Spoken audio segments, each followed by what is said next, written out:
Ayun na nga guys, balitang-balita ngayon ang pagbisita or pagpunta nga nitong si Vice President Sara Duterte sa mismong bahay ni former Vice President Leni Robredo sa Naga. So iba't iba ang naging reaksyon ng mga tao sa panig ng administrasyon at sa panig mismo ng mga kakampings.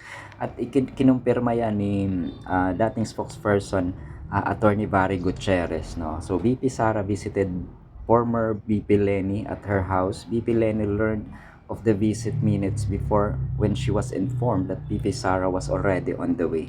The visit lasted for about an hour. No, the conversation was personal and not political. So yan ayon kay Attorney Barry Gutierrez, no. So yun 'di ba? So nakakabigla, no.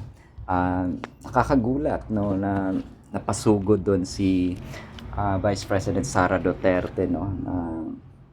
Alam naman natin na iba din ang sinabi niya noon kay former Vice President Leni Robredo na fake BP, di ba? So, ngayon, anong nakain niya, no? Ano ang naisip niya para lapitan itong si former Vice President Leni Robredo, no? So, ayan nga, sabi ni Attorney Barry, ang simpleng kwento, dumiretso sa bahay ng biglaan, tinanggap niya ng maayos, nag-usap, hindi tungkol sa politika, kwentuhan, hindi meeting, umalis. Tapos, so, yun, grabe, napakabuti talaga ng puso ni Attorney Leni, no, na sa kabilangan ng sinabi noon ni Vice President Sara Duterte na fake Vice President siya, no, at ang pagwalang hiya mismo ng kanyang tatay na si former President Rodrigo Duterte, no, na grabe, iba yung pagtrato niya dati kay former Vice President Leni Robredo, no.